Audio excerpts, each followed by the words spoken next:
Everyone, this is Anjali Bhardwaj. Welcome back to my YouTube channel. और ये जो वीडियो है ये होने वाला है class 12th history chapter first bricks beads and bones का part third. So part first और सेकंड में हम लोग कवर कर चुके हैं कि हड़प्पन सिविलाइजेशन क्या थी, कब थी, कहाँ थी। ठीक है, 4,500 पहले सिविलाइजेशन शुरू हुई थी। और इसके अलावा हम लोगों ने जाना कि वो लोग किस तरीके से एग्रीकल्चर करते थे। इसके बाद हम लोगों ने ये भी जाना कि किस तरीके से उन्होंने प्लान करके अपने अर्बन सेंटर्स बनाए थे, जैसा कि एग्जांपल है मोहनजोदारो। उसके बारे में हमने पार्ट सेकंड में पढ़ा है। ये जो पार्ट थर्ड है इसके इसके अंदर हम लोग और भी बहुत सारे कुछ इंटरेस्टिंग फैक्ट्स हड़प्पन सिविलाइजेशन के बारे में जानने वाले हैं। सो बिना देर किए let's start. The first topic is tracking social differences. देखो, आर्कियोलॉजिस्ट जो हैं वो ये जानना चाहते हैं कि भाई जो हड़प्पन सिविलाइजेशन है, ऑब्वियसली कोई भी सिविलाइजेशन हो, कोई भी कल्चर हो, कोई भी सोसाइटी हो, वहाँ पे हमें सोशल और इकोनॉमिक डिफरेंसेस देखने को मिल जाते हैं। जैसे कि अगर आप नॉर्मल एक इंडियन सोसाइटी की बात करो, अभी जिस सोसाइटी में हम लोग रहते हैं तो वहाँ पे सोशल डिफरेंसेस होते हैं। सोशल हायरार्की जो कि कास्ट के बेसिस पर है। ठीक है, कास्ट के बेसिस पर हायरार्की बनाई हुई है सोसाइटी ने, और ये सोशल रूल्स हम इनको मानते हैं, जो कि नॉट नेचुरल नहीं है, बट स्टिल एक हायरार्की है। ठीक है, सो हड़प्पा के लोग भी क्या कुछ इस तरीके की हायरार्की उन लोगों में भी थी क्या? कुछ लोग बहुत बड़े हुआ करते थे, कुछ लोग बहुत छोटे हुआ करते थे, या कुछ लोग बहुत अमीर होते थे या बहुत गरीब होते थे। ठीक है, तो इकोनॉमिक और सोशल डिफरेंसेस के बारे में जानने के लिए जो आर्कियोलॉजिस्ट्स हैं वो कुछ स्ट्रैटेजीज का यूज़ करते हैं। ठीक है, so basically they use different strategies to find out कि whether there were any kind of social or economic differences amongst the people living in a civilization or not. अब इसके दो तरीके होते हैं। सबसे पहला स्टडिंग ब्यूरियल्स, यानी कि डेथ हो जाती है, उसके बाद में बॉडीज़ को जो है दफनाया जाता है, तो उसकी स्टडी करना। दूसरा स्टडिंग आर्टिफैक्ट्स।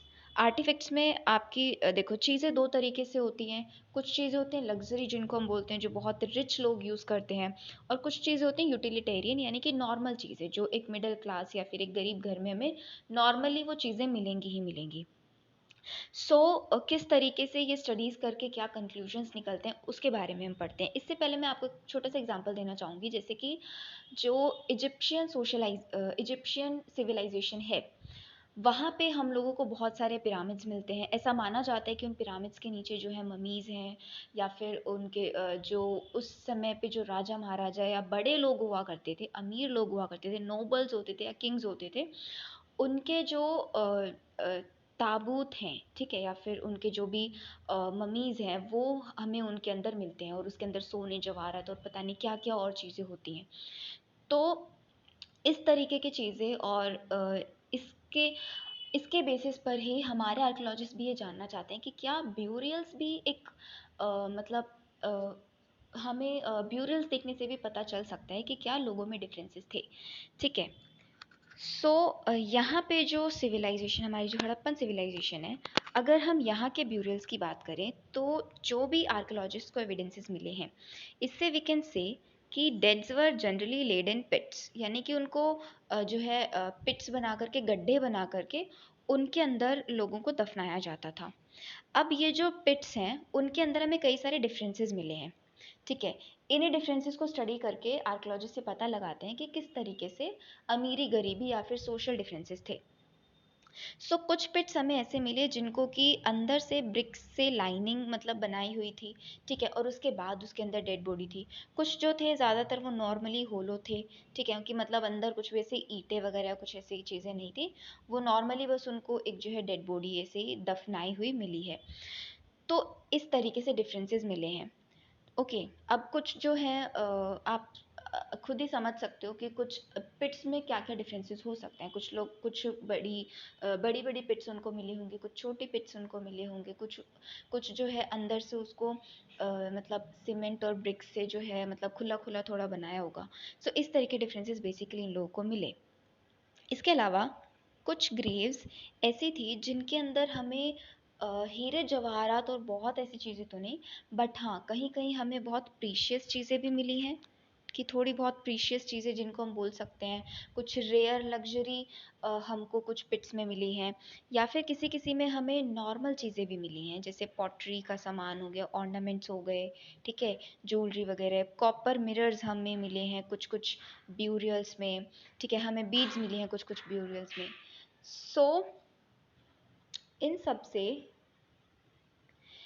आर्कियोलॉजिस्ट ने एक ये कंक्लूजन निकाला कि हो सकता है there was a concept of the dead using these in afterlife, कि जिसकी डेथ हुई है उसके साथ में ऐसा कॉन्सेप्शन हो कि डेथ के बाद में जो आफ्टर लाइफ होती है उसमें मरा हुआ इंसान जो है वो इन चीज़ों को इस्तेमाल करेगा, मतलब अपने अगले जन्म में, ठीक है, अगले जन्म में नहीं, या तो आफ्टर लाइफ जिसको भी आप कह रहे हो, तो ऐसी भी चीज़ें हो सकती हैं कि किसी इंसान की कोई चीज़ थी जो बहुत ख़ास थी, सपोज़ किसी लेडी की कोई ज्वेलरी थी जो कि बहुत उसके लिए इम्पॉर्टेंट थी या उसकी फेवरेट थी, तो हमें उसकी डेड बॉडी के साथ जो है ये ज्वेलरी मिली। तो कुछ भी ऐसा कॉन्सेप्ट हो सकता है कि हड़प्पन्स का क्या सोचना था इस बारे में, तो हो भी सकता है और नहीं भी हो सकता है ना। ऑब्वियसली हम एक प्रोबेबिलिटी ही इसको कह सकते हैं कि ऐसा हो भी सकता है और नहीं भी हो सकता, हम लोग फाइनल कंक्लूजन तो कभी दे ही नहीं सकते, ठीक है। नेक्स्ट इज,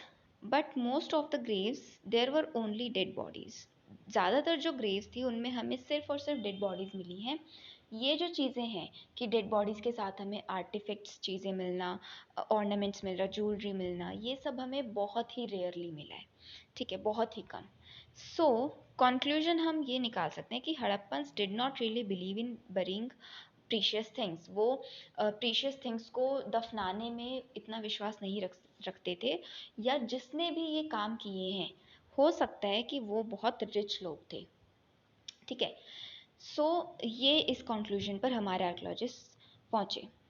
इसके बाद में next is, wait, next topic पर जाने से पहले आप लोग इस इमेज को देखो। ये जो है ये एक नॉर्मल ब्यूरियल है हड़प्पा की, ठीक है, नॉर्मल तो नहीं कहेंगे क्योंकि इसमें पीछे मुझे कुछ चीज़ें भी दिखाई दे रही हैं। सो ये एक ऐसा ब्यूरियल है जिसके अंदर ये चीज़ें भी हमें साथ में मिली, ठीक है, ये हो गया। इसके अलावा ये भी कुछ ऐसे चीज़ें हैं जो कि हमें कुछ डिफरेंट ब्यूरियल्स में मिली। आप देख सकते हो यहाँ पर कुछ ऑर्नामेंट्स हैं, कुछ ज्वेलरी वगैरह है, ये यहाँ पे बीड्स हैं, कुछ यहाँ पे कुछ ऐसा छोटा सा पॉट जैसा है, ठीक है, और ये मुझे तो कुछ लग्जरी सी लग रही है। सो ये सब चीज़ें जो हैं कुछ कुछ लोगों ने, ज़्यादा हमें नहीं मिला बट बहुत ही रेयरली हमें ये चीज़ें मिली, बट मिली, ओके। नेक्स्ट है स्टडिंग आर्टिफैक्ट्स।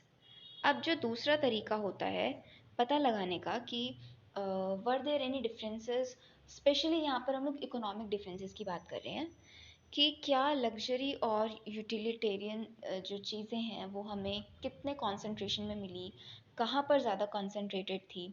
अब जैसे कि सपोज़ किसी एक पर्टिकुलर जगह पे हमें बहुत ज़्यादा लग्जरी वहीं पे मिली, इसका मतलब क्या निकलेगा कि ज़्यादातर जो अमीर लोग हैं वो उसी पर्टिकुलर साइट पे रहते थे, ठीक है। और यूटिलिटेरियन तो ऐसी चीज़ें हैं जो कि हमें मोस्टली मोस्टली क्या मतलब पूरे ही हड़प्पन सिविलाइजेशन में अलग अलग जगह से ये चीज़ें बरामद हुई, ठीक है। अब इसको थोड़ा सा देख लेते हैं कौन सी चीज़ें यूटिलिटेरियन में हैं और कौन सी लग्जरी में। सो यूटिलिटेरियन में जनरली वो चीज़ें आती हैं जो कि डेली यूज़ की हैं, ठीक है, और ऑर्डिनरी मटेरियल से ही बनी है, ठीक है, जैसे कि पत्थर से या क्ले से, ये ऐसी चीज़ें जो हमें मामूली तौर पे आम तौर पे ये चीज़ें हमें आसपास मिल जाती हैं, तो इनसे चीज़ें बनाना जो है वो बहुत महंगा भी नहीं होता होगा और बहुत इजीली हमें ये चीज़ें मिल जाती हैं अपने आसपास। सो इसमें चीज़ें आती हैं पॉटरी, निडल्स, बॉडी स्क्रबर्स और दूसरे कुछ और जो हाउस होल्ड थिंग्स हैं, जो ऑर्डिनरी चीज़ें हैं, जैसे नॉर्मल बर्तन हो गए या फिर हल्के फुल्के ऑर्नामेंट्स जो कि मिडिल क्लास लेडीज़ या गरीब लेडीज़ जो हैं वो वियर कर सकती हैं। सो ये वो चीज़ें हैं जो कि हमें पूरे हड़प्पन सिविलाइजेशन की जितनी भी साइट्स हैं वहाँ पे हमें थोड़ी थोड़ी थोड़ी थोड़ी हर जगह से बरामद हुई। दूसरी चीज़ें हैं लग्जरी थिंग्स। अब लग्जरी आप किसे बोलोगे? फॉर एग्जाम्पल आज के टाइम पे एक लग्जरी है Rolls Royce, may be I am pronouncing the word wrong, but वो जो कार है वो कितनी ज़्यादा मतलब महंगी, और हर कोई उसे अफोर्ड नहीं कर सकता। जो बहुत अमीर लोग होते हैं वही उसे अफोर्ड कर सकते हैं। तो आप उसे देखो कि एक गाड़ी बनाने में बहुत ज़्यादा टाइम लगता है। वो नॉर्मल गाड़ी की तरह नहीं है कि मतलब कुछ दिनों में या कुछ ही टाइम में हम बहुत सारे मॉडल्स निकाल देते हैं। तो वो एक ऐसी गाड़ी है जो कि बहुत ही कई कई मतलब दिन या महीने लग जाते होंगे शायद एक गाड़ी को बनाने में। ठीक है, उसके जो पार्ट्स हैं वो भी एक जगह पे कहीं नहीं मिलेंगे, दूर दूर से हर एक पार्ट आता है। ठीक है, सो ये होती है लग्जरी, मतलब एक ऐसी चीज़ जो कि सबसे पहले तो रेयरली फाउंड मटेरियल से बने, यानी कि ऐसी चीज़ें जो आपको आसपास नहीं मिलेंगी, ऐसी चीज़ें जो आपको बहुत रेयरली मिलेंगी। ठीक है, नॉन लोकल थिंग्स। ओके, इसके बाद में फिर डिफ़िकल्ट टेक्नोलॉजी, कुछ ऐसी टेक्नोलॉजी जो कि ईजी नहीं है। ठीक है, चीज़ को बनाना अगर बहुत मुश्किल होता है देन अपने आप वो चीज़ लग्जरी हो जाती है। अब इसका एग्जांपल ऑब्वियसली हड़प्पा सिविलाइजेशन के लोग, रॉल्स रॉयस तो उनके लिए अ, उस टाइम पर थी नहीं। ठीक है, तो उस ज़माने में क्या चीज़ थी जिसको आप लग्जरी बोल सकते हो? So there is a word, faience. Faience एक मटेरियल होता है, ठीक है, which is made with silica. And उसमें सिलिका मतलब सैंड होती है एक तरीके की, और उसमें आप गम से और डिफरेंट कलर्स उसके अंदर मिक्स करके एक मटेरियल बनाते हो, और फिर इस मटेरियल से आप डिफरेंट चीज़ें बनाते हो। इस मटेरियल के आपको पॉट्स आप बना सकते हो, इस मटेरियल से आप कोई और घर में सजाने वाली डेकोरेटिव आइटम बना सकते हो, ऑर्नामेंट्स बना सकते हो। सो फायोन्स एक मटेरियल है जो कि इस तरीके से एक डिफ़िकल्ट टेक्निक से बनता है, और it is very difficult to make. ठीक है, इसी वजह से ये उस ज़माने की लग्जरी थी। ठीक है, फायोन्स के अलावा आप देख सकते हो गोल्ड ऑर्नामेंट्स हमें मिले हैं। तो ये दो ऐसी चीज़ें हैं जो कि हमें पूरे हड़प्पन सिविलाइजेशन में बहुत कम मिली हैं। ठीक है, और जहाँ भी हमें ये मिली हैं they were larger and more advance settlements, यानी कि ये वो सेटलमेंट्स में हमें मिली हैं जो कि थोड़े बड़े सेटलमेंट्स थे और एडवांस्ड सेटलमेंट्स थे बाकी के सेटलमेंट्स से अगर कंपेयर करें तो। ठीक है, तो जैसे हमने मोहनजोदारो के बारे में पढ़ा, वो कितना बड़ा एक अर्बन सेंटर और कितनी प्लानिंग से सब चीज़ हुई है, तो ऑब्वियसली वहाँ पर जो लोग रहते थे वो बाकी सेटलमेंट से थोड़े से ज़्यादा अमीर थे। ठीक है, हड़प्पा भी जो है वो एक लार्जर सेटलमेंट है और काफ़ी एडवांस है, बाकी सारी सेटलमेंट्स थे। तो हड़प्पा और मोहनजोदारो जो हमें लग्जरी चीज़ें मिली हैं वो मोस्टली हमें इन जगहों से मिली हैं। एग्जाम्पल के तौर पे हमें हमारे जो आर्कियोलॉजिस्ट हैं उनको फायोन्स मिनिएचर बॉटल्स मिली हैं, जिसको कंक्लूजन हम निकाल सकते हैं कि वो परफ्यूम बॉटल्स की तरह शायद यूज़ की जाती होंगी। इसके अलावा are archaeologist have also found gold jewellery hoards. अब हॉर्ड्स का मतलब क्या होता है? हॉर्ड्स आर जनरली आप ऐसे समझ सकते हो कि सपोज उस टाइम पे, या आप ऐसे मान सकते हो कि अच्छा उस टाइम पे कोई बूढ़ा इंसान है, ठीक है, या कोई लेडी है जिसके पास में अपनी गोल्ड की ज्वेलरी है। ठीक है, और अब वो उसको जो है मतलब कि अ, बचा करके रखना चाहती है कि उसकी नेक्स्ट जनरेशन को ये मिल जाए, कि कभी उनके ऊपर कोई समस्या आ पड़ी है फाइनेंशियली तो उनको अचानक से गड़ा हुआ धन मिल जाए। तो वो क्या करते थे कि कुछ ऐसी प्रीशियस चीज़ों को, गोल्ड की चीज़ें हो गई और अदर जो प्रीशियस चीज़ें हैं, ठीक है, उनको किसी पॉट में या फिर किसी भी यूटेंसिल में उनको रख करके और कहीं ना कहीं छुपा के रखते थे, थोड़ा छुपा करके किसी लॉकर में या फिर ज़मीन के अंदर दबा देते थे। ठीक है, तो हुआ क्या कि अगर उनकी नेक्स्ट जनरेशन्स को वो चीज़ें नहीं मिली, लेकिन हमारे आर्कियोलॉजिस्ट को कुछ ऐसे हॉर्ड्स मिले हैं जो कि मतलब वैसे के वैसे उनको मिल गए, कि वो जो पॉट है या फिर वो जो कंटेनर है वो उनको एज इट इज़ मिल गया। इसको आप मतलब this is something which you can call कि हाँ गड़ा हुआ खजाना में मिला है। ठीक है, तो इस तरीके की चीज़ें जो हैं वो हड़प्पन सिविलाइजेशन में हमें मिली हैं। तो आप कह सकते हो कि ये भी एक तरीके की लग्जरी थी। ठीक है, सो ऐसे गोल्ड ज्वेलरी हॉर्ड्स हमें कुछ कुछ जगहों पर ये भी हमें मिले हैं, but obviously because it is luxury तो हमें रेयरली ये चीज़ें मिली हैं, बहुत ज़्यादा मात्रा में नहीं मिली। आगे बढ़ते हैं। This is the faience spot. ठीक है, देख सकते हो आप इस पर किस तरीके से जो है डिज़ाइंस भी कुछ पैटर्न्स भी बनाए हुए हैं, और ये साइज़ में यहाँ पर शायद थोड़ा बड़ा दिख सकता है, बट ये जो है कोई छोटा सा पॉट है जिसको आप मिनिएचर बॉटल कह सकते हो, और may be it was use for perfume bottles और कुछ इस तरीके के पर्पसेस में। सो दिस वॉज कि किस तरीके से सोशल डिफरेंसेस का तो हमें नहीं पता चलता है बहुत ज़्यादा, बट वी कैन से कि हाँ, हड़प्पन सिविलाइजेशन में इकोनॉमिक डिफरेंसेस तो थे लोगों में। ठीक है, जो गरीब लोग थे या फिर जो मिडिल क्लास लोग थे वो ज़्यादा नंबर में थे, अमीर लोग थोड़े कम नंबर में थे, बिकॉज हमें ये चीज़ें बहुत कम मात्रा में मिली, बट हाँ थे। और हर एक सोसाइटी या सिविलाइजेशन में ऐसा होता ही है कि अमीर लोग कुछ बहुत कम परसेंटेज होते हैं टोटल पॉपुलेशन का। मेजर जो पॉपुलेशन होती है वो मिडिल क्लास होती है। ठीक है, next topic is finding out about craft production. अब हमने बहुत जगह पढ़ा ऑर्नामेंट्स हो गए, ठीक है, या फिर पॉटरी मेकिंग हो गया, या फिर इस तरह की चीज़ें हो गई, तो ये सारी चीज़ें ऑब्वियसली कोई ना कोई बनाता भी था।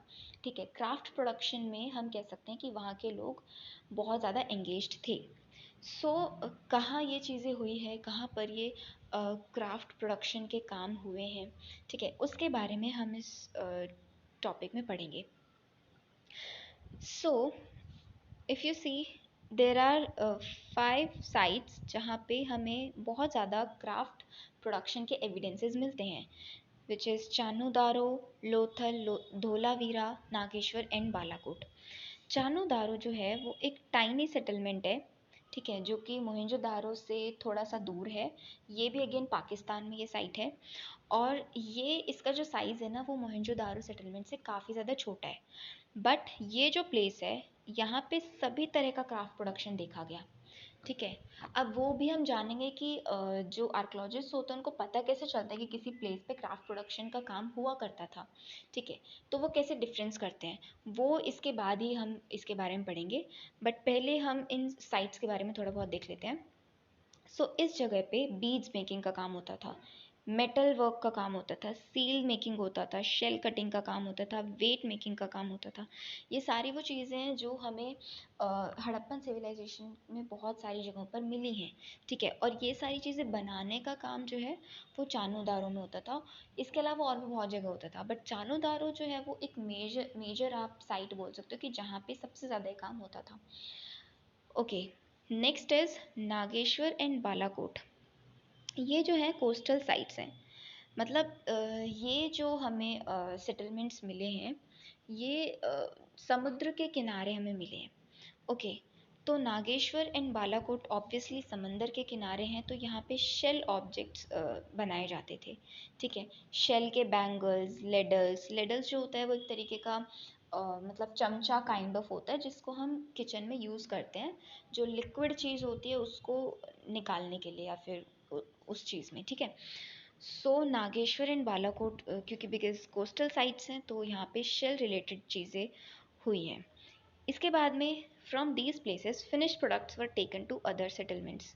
ये जो फिनिश्ड चीज़ें हैं, अब ऑब्वियसली हड़प्पन सिविलाइजेशन में हमें हर जगह चीज़ें मिली, लेकिन बनी तो ये थोड़ी बहुत जगहों पर ही है, जैसे चानुदारो हो गया, लोथल, धोलावीरा, नागेश्वर, बालाकोट, इन सब जगहों पर ये चीज़ें बनी हैं, लेकिन इनका व्यापार हर जगह हुआ है और ये हर जगह फैलाई गई हैं। पूरे हड़प्पन सिविलाइजेशन के लोगों ने इन चीज़ों का इस्तेमाल किया है।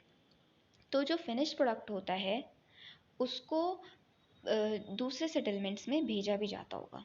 ठीक है, और वहाँ पर इनका व्यापार होता होगा, वहाँ पर लोग इन्हें खरीदते और यूज़ करते होंगे। इसी वजह से हमें पूरे के पूरे जो क्या बोलते हैं सिविलाइजेशन है वहाँ पर ये चीज़ें मिली हैं। So next is beads making process. Beads making process जो है उसके बारे में भी हमारी बुक में दिया गया है कि किस तरीके से बीड्स बनाई जाती थी। सो देखो, बीड्स जो हमें मिली है वो अलग अलग मटेरियल की मिली हैं। स्टीटाइट जो कि एक मतलब सॉफ्ट सा मटेरियल होता है, ठीक है, सॉफ्ट पत्थर एक काइंड ऑफ होता है, उससे भी हमें हमें बीड्स मिली हैं। टेराकोटा की बीड्स मिली हैं। कार्नेलियन जो है वो एक रेड स्टोन होता है, काफ़ी सुंदर सा कलर होता है इसका, उसकी भी हमें बीड्स मिली हैं। जैस्पर की मिली हैं, crystal, shells, clay, metals, gold, copper, bronze, इन सब चीज़ों से बीड्स बनाई गई हैं। सो ये डिफरेंट मटेरियल्स हैं जिनका इस्तेमाल बीड्स मेकिंग में होता था। और ये डिफरेंट शेप्स की मिली हैं, डिस्क शेप में, स्फेरिकल शेप में, सिलेंड्रिकल शेप में, बैरल शेप्ड में। बैरल शेप जो होती है वो कुछ इस तरीके की होती है, ऐसे और ऐसे, ठीक है। वो मतलब यहाँ से जो है थोड़ा सा विड्थ ज़्यादा होती है। So okay, different shapes and sizes के, डिफरेंट मटेरियल्स की हमें बीड्स मिली हैं। इसके बाद में अलग अलग टेक्निक्स भी इन बीड्स को बनाने में इस्तेमाल की जाती थी। जैसे कि स्टीटाइट जो है उसको कैसे यूज़ किया जाता था। स्टीटाइट जो बहुत ही सॉफ्ट होता है, ठीक है, उसके पाउडर का पेस्ट बना करके, ठीक है, उसको, उस पेस्ट को यूज़ करके वो डिफरेंट शेप्स में मोल्ड कर देते थे, मतलब डिफरेंट शेप्स में उसको ढाल देते थे। इसको आप ऐसे समझ सकते हो जैसे कि आटा होता है, आटा पाउडर फॉर्म में होता है, उसके बाद हम उसमें पानी वगैरह डाल करके उसको गूँथ के डिफरेंट शेप्स आप जिस तरीके से बना सकते हो, इस तरीके से स्टीटाइट से बीड्स बनाई जाती थी। और भी डिफरेंट टेक्निक्स होती थी, जैसे कि ग्राइंडिंग वो लोग यूज़ करते थे, ठीक है, चीज़ों को पीसना, फायर करना ताकि जो बीड्स हैं वो पक सकें, पक्की बन सकें, हार्ड बन सकें, पॉलिश करना, फिर बाद में उनको उनमें ड्रिलिंग करना, फिर उनके अंदर होल बना करके ताकि ये जो बीड्स हैं उनको ऑर्नामेंट मेकिंग में भी यूज़ किया जाता था। सो ड्रिल करके उसके अंदर होल्स वगैरह करके ये सारी चीज़ें करना। इसके बाद में उसमें लास्ट में फिनिशिंग का काम करना, मतलब जो भी हमें बीड्स मिली ना वो काफ़ी फिनिश्ड तरीके से मिली है, ऐसा नहीं कि हाँ नॉर्मली बना दी हो गया। प्रॉपर फिनिशिंग के साथ इनको बनाया जाता था, उनको डेकोरेट किया जाता था बाय इंसाइजिंग डिज़ाइंस ऑन देम। इंसाइजिंग आप कह सकते हो डिफरेंट डिज़ाइंस उनके अंदर कट करके, और इस तरीके से उन बीड्स को बनाया जाता था। So this was how beads were made, ठीक है। इसकी मैं आपको कुछ इमेज दिखाती हूँ। देखो, दीज आर डिफरेंट बीड्स, ये जो है कार्नेलियन बीड्स हैं, ठीक है। कार्नेलियन एक रेड कलर का होता है, ठीक है, स्टोन, और उससे ये बीड्स बनी है। आप देख सकते हो डिफरेंट डिज़ाइंस इनके ऊपर बने हुए हैं। And this is the barrel shaped, this is cylindrical shaped, different sizes भी हैं, डिफरेंट शेप्स हैं। ये सारी बीड्स बनाई हुई हैं कार्नेलिया की। Next is how archaeologist identify centres of craft production. अब हम जानेंगे कि आर्कियोलॉजिस्ट को पता कैसे चलता है, हाउ डू दे आइडेंटिफाई कि इस पर्टिकुलर प्लेस पे क्राफ्ट प्रोडक्शन का काम होता था। So first is availability of raw materials. Obviously जैसे कि गन्ने की खेती के लिए हमें ब्लैक सॉइल चाहिए होती है, या फिर कॉटन की खेती भी जो है ब्लैक सॉइल में अच्छी होती है। सो हम लोग देखते हैं कि जहाँ पर हमें ब्लैक सॉइल ज़्यादा मिलती है वहाँ पे कॉटन उगाया जाता है, जैसे कि गुजरात, महाराष्ट्र, इधर जो हमें ब्लैक सॉइल मिलती है तो वहाँ पे जो है हमें कॉटन के खेत वगैरह मिलेंगे, ठीक है। सो इसी तरीके से हम जानना चाहते हैं कि रॉ मटेरियल मतलब वो चीज़ें जो कि फिनिश्ड प्रोडक्ट को बनाने में इस्तेमाल हो रही हैं, वो चीज़ें हमें कहाँ मिल रही हैं। ओके, अब जैसे आप देखो कि यहाँ पे स्टीटाइट या क्ले, इस तरह की चीज़ें जो हैं वो यूज़ हो रही हैं डिफरेंट क्राफ्ट्स को बनाने के लिए। सो पत्थर हो गए, पूरे शेल्स हो गए जिससे कि हम शेल ऑब्जेक्ट्स बना सकते हैं, क्ले हो गई, डिफरेंट टूल्स हो गए, या मेटल ओर्स हो गए। कोई मेटल की चीज़ हमें बनानी तो ऑब्वियसली हमें ऐसी जगह ढूंढनी पड़ेगी ना जहाँ पर हमें वो मेटल का और ईज़िली मिल रहा है, ठीक है। वहीं से खुदाई करके उस मेटल को निकाल करके उससे फिर चीज़ें बनाएंगे। तो आर्कियोलॉजिस्ट पहले तो ये देखते हैं कि जो चीज़ें एक पर्टिकुलर चीज़ को बनाने में इस्तेमाल हुई है, जो रॉ मटेरियल यूज़ हुआ है, वो हमें कहाँ मिल रहा है। ये जो डिफरेंट जगह है, लोथल, धोलावीरा, नागेश्वर, ठीक है, जैसे मैंने आपको बताया नागेश्वर जो है वो एक कोस्टल साइट है और वहाँ पे आपको इजीली शेल्स मिल जाएंगे। देन ऑब्वियसली नागेश्वर भी जो है शेल की चीज़ें बनाने में एक मतलब काफ़ी ज़्यादा वहाँ के लोग एंगेज थे। सो दे सी कि रॉ मटेरियल को कहाँ मिल रहा है। Next is where remains and waste material are remains and waste material and rejects are found. होता क्या है कि जब कोई भी क्राफ्ट्समैन जो है किसी भी चीज़ को बना रहा है, जैसे कि सपोज ये शेल कटिंग का ही काम ले लेते हैं, किसी जगह पे शेल कटिंग का काम होता है, ठीक है, तो वहाँ पे फिनिश प्रोडक्ट तो हमें मिलेगा ही, लेकिन उस चीज़ को बनाने में उस चीज़ को बनाने में कुछ वेस्ट प्रोडक्ट भी निकले, ठीक है, कुछ उसके टाइनी पीसेस निकले, ठीक है, उसको बनाने में फिर हम फिनिशिंग करने में फिर जैसे बीड्स मेकिंग में कट करके वो चीज़ें बनाते थे, तो कटे हुए जो पीसेस हैं, जो रिमेन्स हैं, ठीक है, जो वेस्ट मटेरियल है या फिर कोई ऐसी चीज़ है जो कि ख़राब होगी, तो रिजेक्टेड मटेरियल जो है वो उन्हें कहाँ से मिला, ठीक है। अब खुदाई के दौरान उन्हें कुछ ऐसे छोटे छोटे पीसेस भी मिलते थे कहीं पे, जैसे बहुत ज़्यादा मेटल्स के पीसेस मिल रहे हैं या फिर कहीं पे बहुत ज़्यादा शेल के पीसेस मिल रहे हैं। दैट मीन्स कि वो पर्टिकुलर प्लेस जो है वो उस क्राफ्ट प्रोडक्शन में वहाँ पे ये चीज़ें होती थी, ठीक है। तो this is how they find out कि जो क्राफ्ट प्रोडक्शन है वो कहाँ पे होता है। एक और चीज़, okay, besides small specialized centers, large cities were also engaged. Example Mohenjodaro. अब कुछ स्मॉल स्पेशलाइज सेंटर जैसे कि जो चानूदारो है वो एक छोटा सेंटर है, but it was specialised in crafts production, मतलब वहाँ पे ज़्यादातर लोग जो थे वो क्राफ्ट प्रोडक्शन का काम करते थे।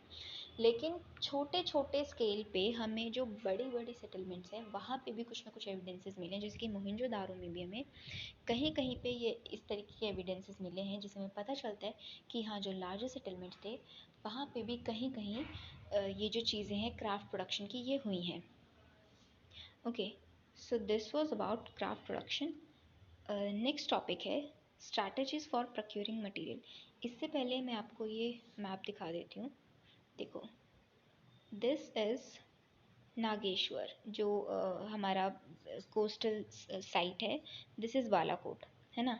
तो मतलब ये समंदर किनारे हैं, तो यहाँ पे शेल्स का काम ज़्यादा हुआ है। This is Chanhudaro, okay, this is Dholavira, this is Lothal आपका गुजरात में।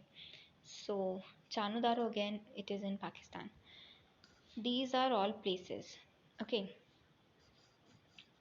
जहाँ पर क्राफ्ट प्रोडक्शन मेजरली हुआ है। Next is strategies for procuring materials. इस टॉपिक में हम जानेंगे कि ये जो मटेरियल है वो यहाँ से वहाँ ट्रांसपोर्ट भी किया जाता था, और क्या डिफरेंट स्ट्रैटेजीज हड़प्पन सिविलाइजेशन के लोग अपनाया करते थे कि वो डिफरेंट मटेरियल्स को अपना काम करने के लिए कहाँ से उन्हें वो चीज़ें मिलेंगी, ठीक है। सो क्या वो स्ट्रैटेजीज थी। सो सी सम सम अवेलेबल लोकली, कुछ ऐसी चीज़ें होती हैं जो कि हमें लोकल एरियाज़ में मिल जाती हैं, ठीक है, जैसे कि क्ले है वो हमें अपने आसपास मिल जाती थी, ठीक है। और some has to be procured from outside, कुछ चीज़ों को हमें बाहर से लाना पड़ता था, ठीक है।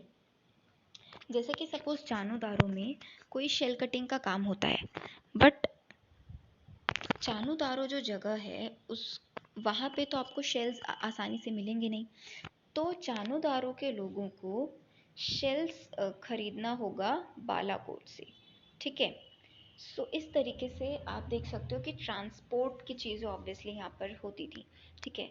We have found a terracotta toy model of a bullock cart, जिससे हमें पता चलता है कि बुलक कार्ट्स वर यूज्ड, ठीक है, इनके रोड्स थे और they use bullock carts for transporting things and people. इसके बाद में रिवर रूट्स भी हैं, ऑब्वियसली जो इंडस रिवर है हमारी और उसकी जो ट्रिब्यूटरीज हैं उसको वो यूज़ करते थे इनलैंड जो ट्रेड है उस सबको करने के लिए। Coastal routes were also used, यानी कि वो बोट्स वगैरह और इन सब का यूज़ करके वो समंदर के ज़रिए भी इधर से उधर उन्होंने ट्रैवल किया है। शेल्स, अब यहाँ पर हम देख लेते हैं कि कौन सी चीज़ें इन्हें कहाँ से मिलती थी। शेल्स जो हैं वो इन्हें नागेश्वर बालाकोट से मिल जाते हैं ऑब्वियसली। लेपिस लाजुली एक ब्लू कलर का स्टोन होता है, इसका भी इस्तेमाल जो है वो कहीं कहीं किया गया है, and it is also kind of precious stone, जैसे कार्नेलिया भी जो है वो प्रीशियस होता है, फायोन्स प्रीशियस था। लेपिस लाजुली भी जो है वो एक तरह का प्रीशियस स्टोन था, जो कि शॉर्तुगाई साइट है जो कि अफ़गानिस्तान में है, वहाँ से हमें ये मिला है। वहाँ से वो लोग जो है इसको प्रोक्योर करते थे, यानी कि वहाँ से ही इनको ये चीज़ मिलती थी। कार्नेलिया जो है इनको लोथल, जो कि गुजरात की एक साइट है, वहाँ से इनको मिल जाता था। सो डिफरेंट ये जगह है जहाँ पे अलग अलग चीज़ें मिलती थी और उसको कलेक्ट करके फिर एक जगह पे उस चीज़ का जो है प्रोडक्शन, मतलब कोई फिनिश्ड गुड उससे बनाते थे। सो ये तो हो गया कि इनसाइड किस तरीके से वो कहाँ कहाँ से उन्हें क्या क्या चीज़ें मिली हैं। बट हड़प्पन लोगों का जो है नॉन हड़प्पन कम्युनिटीज़ से भी कुछ कुछ कॉन्टेक्ट्स थे। जैसे कि देयर आर एविडेंसेस कि साउथ इंडिया से उनको गोल्ड मिला है। ठीक है, मतलब गोल्ड लेने के लिए साउथ इंडिया के लोगों के साथ में उनका कॉन्टेक्ट था। Okay, so Harappan beads found there. अब क्या एविडेंसेस होते हैं, किस तरीके से आर्कियोलॉजिस्ट को पता चलता है कि हाँ जो हड़प्पन कम्युनिटीज़ हैं उनका दूसरे कम्युनिटी के साथ भी कांटेक्ट था। ऑब्वियसली दूसरी कम्युनिटीज़ में जा कर के अगर उन्हें दूसरे एरियाज़ में जा कर के अगर उन्हें हड़प्पन सिविलाइजेशन की कुछ चीज़ें मिल रही हैं, दैट मीन्स कि उनका आपस में लेना देना था। ट्रेड के मामले में कुछ रिलेशनशिप्स हो सकते हैं या फिर किसी भी तरीके से वो जो है इधर से उधर उनका मतलब आना जाना था, और डिफरेंट कम्युनिटीज़ का साथ में रिलेशनशिप्स इस तरीके से हम लोग पता लगाते हैं। सो साउथ इंडिया से उनको गोल्ड मिलता था और कॉपर मिलता था from Khetri region of Rajasthan. जो राजस्थान का खेत्री रीजन है वो काइंड ऑफ थोड़ा सा हड़प्पन सिविलाइजेशन के करीब है, बट जनरली माना गया है कि ये बाहर था हड़प्पन सिविलाइजेशन से, बट वहाँ के लोगों से इन लोगों को कॉपर मिलता था। ठीक है, सो ये हुआ। इसके अलावा जो हड़प्पा के लोग हैं ना, वो डिस्टेंट लैंड्स के साथ भी उनके कांटेक्ट थे। डिस्टेंट लैंड से मेरा मतलब है कि वो चीज़ें जो इंडिया के भी बाहर हैं। ओके, अब मेसोपोटामिया सिविलाइजेशन का नाम आप लोगों ने सुना हुआ है। ठीक है, ये जो सिविलाइजेशन थी मेसोपोटामियन सिविलाइजेशन, वो शुरू हुई थी मतलब हड़प्पन सिविलाइजेशन से भी काफ़ी पहले और काफ़ी बाद तक ये जो सिविलाइजेशन है वो थी, मतलब इसके भी डिफरेंट फेजेस थे।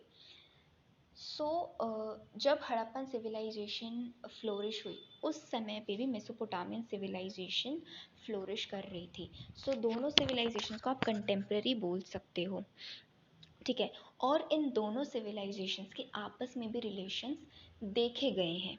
ठीक है, इसके अलावा ओमान एक जगह जो है वहाँ पे भी हड़प्पन सिविलाइजेशन के लोगों का जो है आना जाना था। देखो, ये जो है इधर आज का ओमान है और इधर ये रहा मेसोपोटामियन सिविलाइजेशन और यहाँ पे इंडिया है। This is all Harappan civilisation. तो इन लोगों के बीच में ऐसे क्या हमें एविडेंसेस मिले हैं, ऐसे क्या कॉमन चीज़ें मिली हैं जिससे हम कह सकते हैं कि हाँ इन लोगों का भी आपस में एक दूसरे से रिलेशनशिप्स थे, ये लोग एक दूसरे को जानते थे, ये लोग जो है इन्होंने आपस में ट्रेड किया है। ठीक है, सो क्या हमें एविडेंसेस मिलते हैं? सबसे पहले तो कॉपर। देखो, जो कॉपर हमें ओमान में मिला, जो कॉपर हमें हड़प्पन सिविलाइजेशन में मिला और जो कॉपर हमें मेसोपोटामियन सिविलाइजेशन में मिला, they all had traces of nickel. ठीक है, जो हमें सजेस्ट करते हैं that there was a common origin, यानी कि कोई ना कोई एक जगह थी जहाँ से इन तीनों को जो है कॉपर मिलता था। ठीक है, और माना जाता है कि ओमानियन कॉपर ही था ये। ठीक है, कि ओमानियन कॉपर में ही ट्रेसेस ऑफ निकल पाए जाते थे और यही कॉपर जो है वो हड़प्पन सिविलाइजेशन के लोग ओमान के लोगों से खरीदते थे और उनसे चीज़ें बनाते थे। ऐसे ही मेसोपोटामियन सिविलाइजेशन भी ओमान के लोगों से ही कॉपर खरीदते थे। इसके अलावा एक बड़ा हड़प्पन जार हमें मिला है ओमान में। ठीक है, सो ओमान में भी हमें कुछ ऐसी चीज़ें मिली, मेसोपोटामिया में भी हमें कुछ ऐसी चीज़ें मिली जिससे कि हमें पता चलता है कि हड़प्पा के लोग यहाँ आए थे या फिर ये लोग हड़प्पन सिविलाइजेशन में गए थे। ठीक है, व्यापार के लिए या कैसे भी, और चीज़ों का जो है लेना देना इन्होंने किया है। आगे बढ़ते हैं, मेसोपोटामियन टेक्स्ट। अब हमें कुछ ऐसे टेक्स्ट मिलते हैं मेसोपोटामियन सिविलाइजेशन के जिसमें इन्होंने ओमान के लिए एक वर्ड यूज़ किया है, मगन। ठीक है, एंड दे हैव मेंशन कि कॉपर जो है हम लोग मगन से हमें मिला है। और इन्होंने एक चीज़ और बोली कि carnelian lapis lazuli gold copper coming from Meluha may be, मतलब बहुत ज़्यादा पॉसिबिलिटी है कि मेलुहा वो लोग हड़प्पन सिविलाइजेशन के लिए यूज़ करते थे। ठीक है, कि मेलुहा, और ये भी आप समझ सकते हो मैंने शुरू में आपको बताया था कि हड़प्पन सिविलाइजेशन के लोगों का असली नाम हड़प्पा नहीं था। ठीक है, मतलब उस सिविलाइजेशन का नाम असलियत में हड़प्पा नहीं था, वो तो हमने उसको दिया है। ठीक है, because Harappa is the first site जहाँ पे हमें वो चीज़ें मिली। So we actually do not know कि उसका एक्चुअल नेम क्या था, बट हो सकता है उसका एक्चुअल नेम मेलुहा हो। ठीक है, बिकॉज मेसोपोटामियन टेक्स्ट में ये जो चीज़ है ये मेंशन है कि हम मेलुहा नाम की एक जगह से कार्निलियन खरीदते हैं, लेपिस लाजुली खरीदते हैं, गोल्ड, कॉपर, ये सब चीज़ें खरीदते हैं। और मेलुहा के लोगों को मेलुहा को उन्होंने रेफ़र किया है as a land of seafarers. Seafarer मतलब कोई ऐसा पर्सन जो कि समुद्र के थ्रू इधर उधर आता जाता है, ठीक है, या फिर समुद्री रूट से ट्रैवल करता है। तो मेलुहा के लिए उन्होंने they have used a word land of seafarers. और ये चीज़ ऐसे भी हमें प्रूव होती है because we have also found seals depicting a boat, जिसे हमें पता चलता है कि हड़प्पा के लोग बोट के थ्रू भी उनका आना जाना था, बोट्स का वो यूज़ करते थे। हो सकता है दूर समुद्री रास्तों से वो दूर किसी जगह पर जाते थे, ओमान या मेसोपोटामिया, और इधर भी ये लोग जाते थे, ठीक है, या फिर कुछ और जगह पर भी वो लोग जाते होंगे। बेसिकली क्योंकि बोट डिपिक्ट हुई है उस सील पर, दैट मीन्स कि वो लोग जानते थे, उनको समुद्री व्यापार का कॉन्सेप्ट पता था, उनको रोड्स वगैरह का कॉन्सेप्ट पता था, हर वो चीज़ थी जो कि अभी भी होती हैं, ठीक है। तो समुद्र के थ्रू उनका व्यापार में वो लोग शामिल थे। ओके, नेक्स्ट अब आगे बढ़ते हैं। Seals, scripts and weights, this is the final topic for today's video. फटाफट से इसे भी देखते हैं। सील्स का कॉन्सेप्ट मैं आपको पहले ही बता चुकी हूँ कि लॉन्ग डिस्टेंस कम्युनिकेशन को ही फैसिलिटेट करता था। जैसे कोई भी बैग है, उसके अंदर कोई पार्सल रख करके या फिर कुछ भी चीज़ वो जो है एक बैग में रख करके, फिर उसको ऊपर से बांध करके एक रोप से उसको टाई करके, और वो जो नॉट होती है, ठीक है, उसके ऊपर वो एक वेट क्ले लगाते थे और उसके ऊपर वो सीलिंग का जो वो थप्पा होता है उसको वो इस तरीके से, मतलब उसका जो इम्प्रेशन है वो उसके ऊपर आ जाता था, ठीक है। अब इफ़ इट रीचेस अनओपन्ड, यानी कि अगर वो रिसीवर के पास बिना बीच में खोले हुए पहुंच जाती है, दैट मीन्स कि सेफ्टी और प्राइवेसी को वो चीज़ इंश्योर करती है कि ये जो चीज़ है, हाँ भाई, ये जिसने भेजी है और आपके पास एकदम सही सलामत पहुंची है, बिकॉज बीच में से कहीं खोला नहीं गया है। अगर कोई बीच में से खोलने की कोशिश करता है तो उसे क्या करना होगा, उसे पहले वो क्ले हटानी होगी। अगर वो क्ले हटाता है देन ऑब्वियसली वो इम्प्रेशन उसका हट जाएगा, या क्ले ही हट गई तो फिर वो सील का इम्प्रेशन, सील ही हट जाती है वहाँ से, ठीक है। सो ये है। इसके अलावा जो सील्स हैं they also depicts the identity of the sender too, भेजने वाला कौन है, ठीक है। हो सकता है कोई एक पर्टिकुलर सील, सपोज़ ये सील यूज़ करने वाले कोई एक पर्टिकुलर जगह के लोग थे, ठीक है, और उन्होंने सपोज़ ये सील जो है वो चानोदारो में यूज़ होती थी और मोहनजोदारो में उन्होंने कोई सामान भेजा है, तो वहाँ पे पहुँचते ही पता चल जाएगा कि हाँ भाई, चानोदारो से जो है हमारा पार्सल आ गया है, ठीक है, या फिर उस इंसान ने ये हमें भेजा है। तो सेंडर की भी आइडेंटिटी सील से पता चलती थी। अब these are the different kind of seals, you can see. देखो, ज़्यादातर जो सील्स हमें मिली हैं उन पे किसी न किसी जानवर का मोटिव है, ठीक है। ये आप देख सकते हो, यहाँ पर एक हाथी का मोटिव है, ये भी कोई जानवर है, ये किसी इंसान का मोटिव लगता है।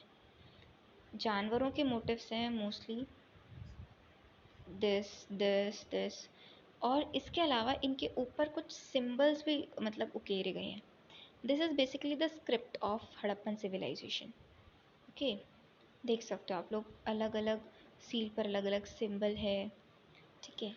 और मेजरली सभी सील्स पर हमें कुछ ना कुछ स्क्रिप्ट भी यहाँ पर लिखी हुई मिली है।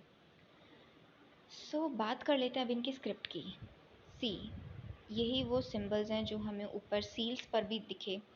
ये जो है ये एक एंशियंट साइन बोर्ड है जो हमें हड़प्पन सिविलाइजेशन से ही मिला है। तो ये उस पर कुछ इस तरीके से चीज़ें, सिंबल्स जो हैं वो बनी हुई हैं। अब सवाल ये है, क्या वहाँ के लोग पढ़ना लिखना जानते थे, वर दे लिटरेट और इलिटरेट, क्या हर किसी को पता था कि इन सिंबल्स का मतलब क्या होता है, ठीक है। क्या वहाँ पे एजुकेशन का कॉन्सेप्ट था, या फिर क्या वहाँ पे, अब ऑब्वियसली स्क्रिप्ट है तो यानी कि वो लोग लिखना पढ़ना जानते थे, बट एक सवाल ये भी हो सकता है कि क्या हर कोई जानता था, पूरी पॉपुलेशन लिखना पढ़ना और इन सिंबल्स का मतलब जानती थी, या फिर कुछ ही लोग थे जो कि एजुकेटेड और लिटरेट हुआ करते थे।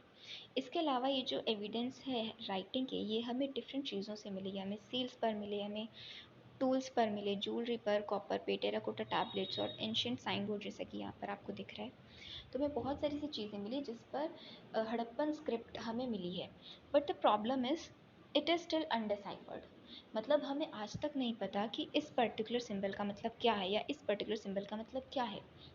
जैसे आई नो कि अगर मैंने लिखा है कि ये एक सिंबल है और ये एक सिंबल है, ठीक है, तो हमें पता है कि इसको के प्रोनाउंस करते हैं, इसको ए प्रोनाउंस करते हैं, लेकिन सपोज़ आज से और कई और हज़ारों साल बाद एक नई सिविलाइजेशन आती है और ये सिविलाइजेशन ख़त्म हो जाती है और इसका जो राइटिंग्स है वो भी पूरी तरीके से चेंज हो गई है, तो हो सकता है उन लोगों को भी नहीं पता चलेगा कि इसका इस सिंबल का क्या मतलब है और इस सिंबल का क्या मतलब है। जब वो हमारे टेक्स्ट को पढ़ेंगे, है ना, वो थोड़ी ना इसे ए ही प्रोनाउंस करेंगे। उन्हें कैसे पता चलेगा कि अच्छा ये जो लोग हैं वो इसे ए प्रोनाउंस करते थे, इसे के प्रोनाउंस करते थे, उन्हें नहीं पता चलेगा। इसी तरीके से हमें भी नहीं पता कि इन सिंबल्स को एक्चुअल में वो लोग क्या प्रोनाउंस करते थे, क्या इनका मीनिंग होता था। इसको जानने के लिए आर्कियोलॉजिस्ट लगे हुए हैं, ठीक है, कोशिश हो रही है कि हम इनको पढ़ पाएँ, डिसाइफ़र कर पाएँ, ठीक है। बहुत सारी ऐसी स्क्रिप्ट्स हैं दुनिया में जो हम आज तक हम सक्सेसफुल हुए हैं उनको डिसाइफ़र करने में, और बहुत सारी ऐसी हैं जिसको हम आज तक नहीं पढ़ पाए। और इसी वजह से और भी हज़ारों ऐसे सीक्रेट्स हैं जो कि हड़प्पन सिविलाइजेशन के बारे में दफन है और अभी तक हमें नहीं पता, ठीक है। और वो हमें तब पता चलेंगे, हम इन सील्स को तब अच्छे से स्टडी कर पाएंगे जब हमें एक्चुअल में पता होगा कि इसके ऊपर लिखा क्या हुआ है, ठीक है।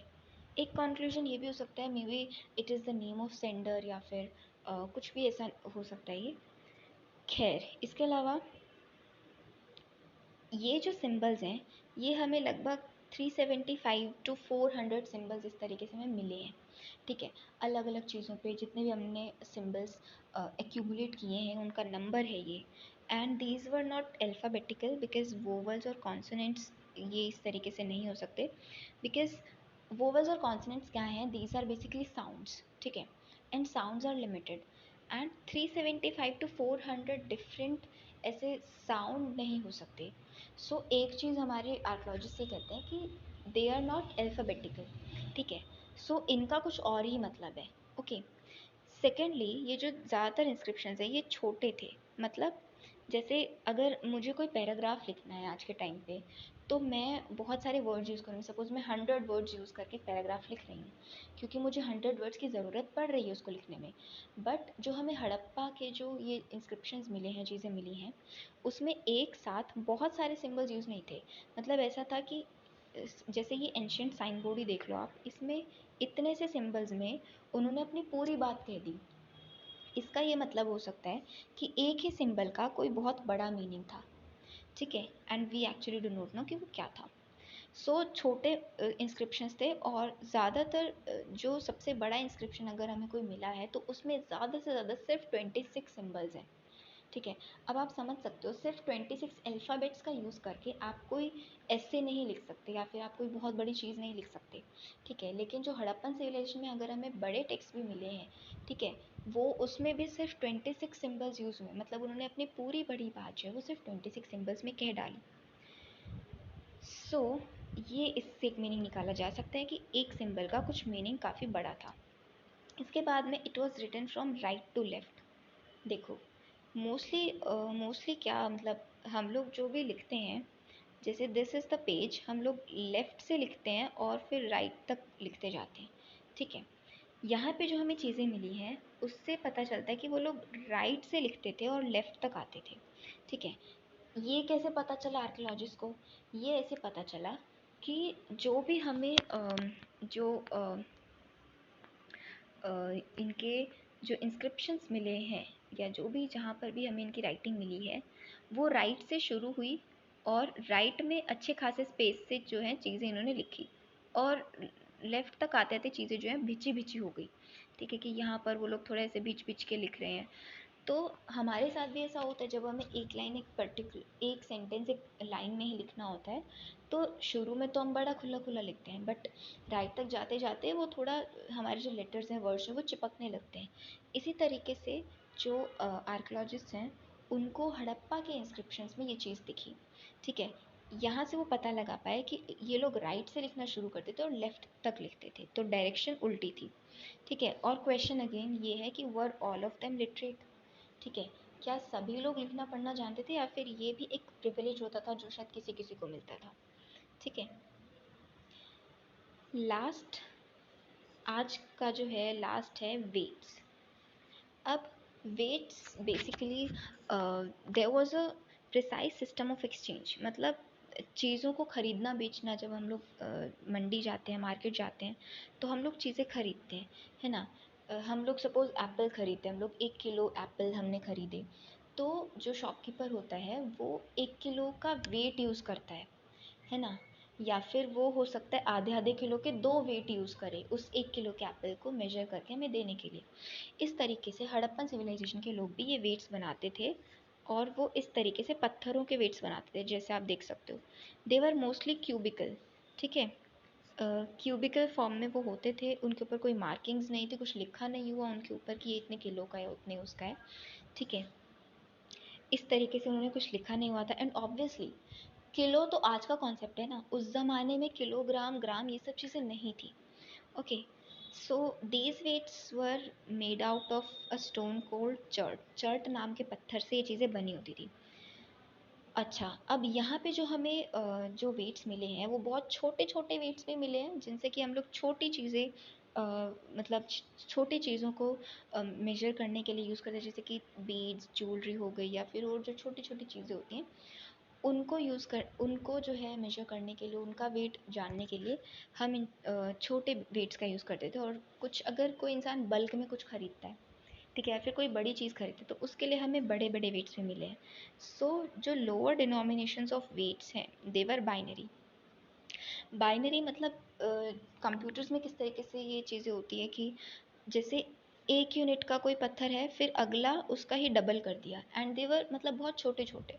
हमें नहीं पता कि इनका वो एक जो पत्थर है, वो जो एक चर्ट, जो इनका वेट है वो कितना ही छोटा है। तो बहुत ही छोटे छोटे वेट्स भी हमें मिले हैं और बहुत बड़े बड़े वेट्स भी मिले हैं। ठीक है, तो उस एक का ही अगर सामने वाले को ज़्यादा खरीदना है तो फिर वो 2 यूनिट का फिर वो पत्थर रखेंगे। उससे और ज़्यादा खरीदना है तो फिर वो सीधा उसको डबल करना, फिर उसका डबल 4 का डबल 8, फिर उसका डबल 16, फिर उसका डबल 32। इस तरीके से इस यूनिट के उन्होंने वेट बनाए हुए थे।